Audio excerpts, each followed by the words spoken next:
that is men are the first ones to say, hey, yes, yeah, and go to a woman too. You went to your mother, you know, and she was a woman, and I used to preach my head off about that, you know. And, but men stopped being boys and became men. And they had to understand women stopped being, girls stopped being little girls and became women. And my God, today we are men and women together, and isn't that a beautiful thing?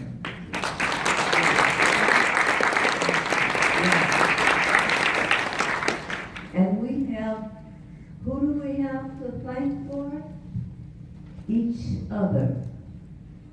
Because it took men to accept women other than father, son, you know, daughter, you know, mother.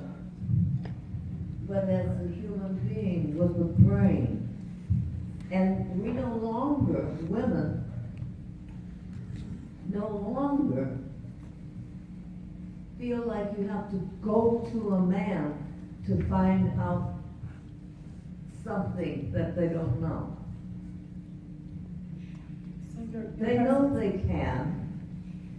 And when we go to a man today, he doesn't go, well, you know, he doesn't rise to the, and you're going to know that, you know, oh, why did you want to know, dear? You know, we are equals today. And we enjoy it. I enjoy a man who's smarter than I am. There aren't that many, but.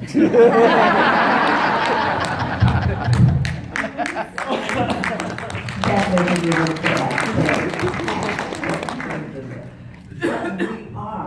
but we are, and I'll go to a man and ask for a question to get the right answer in a minute. I don't feel like I have to show the world that, you know, I, a woman, am smart enough to do. If you are, just do it. Well, your presence was so suddenly groundbreaking. realize, I'm sorry, men suddenly realize the same thing. And that's why we're men and women together, and I love it. And thank you. Your starring role on television was so groundbreaking. I'm just curious to know, how did viewers respond at the time with your leading role? I'm not sure that I could understand you. Is the mic too close? Your presence on TV was really groundbreaking for you as a Black woman. I'm wondering how viewers or even community members responded at the time during the 60s when you were first on. With you having such a prominent role on the original series as a Black woman, just how did the community react to it? My role, stay. You heard Lieutenant over the stage. Stay, please. I think that I had parents that were unique, and there was six of us kids, and we were taught from coming right behind one another that we could be or do anything that we wanted to. We could be anybody, anything we wanted to be, we could do that. We could achieve it. Whether you are a man or a woman. And that was to be respected, not only by men and women, singularly, but by families. I remember being a kid and going to school and saying something about my aunt who was a doctor, and the kids giggled, and that's and I said, what? And they said, your aunt's not a doctor, she's a woman, she can't be a doctor. And that's what, I almost hurt her.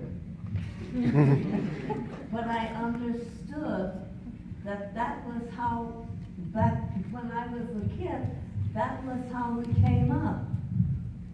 Believing that women could do certain things that men couldn't do. Take care of the house, have children, birth the kids, raise them, do things that, and women believe that men were not men if they did what women did. Well, we finally came to the conclusion that that's all bull.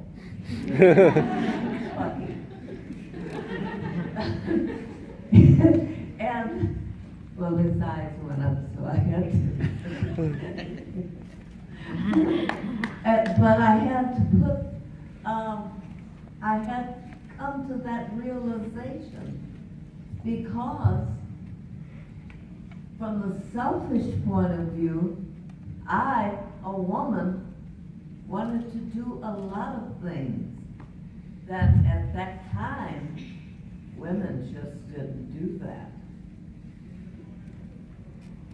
But I went to my mother and father and told them what I was working on and doing, and my father would put aside whatever they're doing and listen to me and talk to me and question me on it.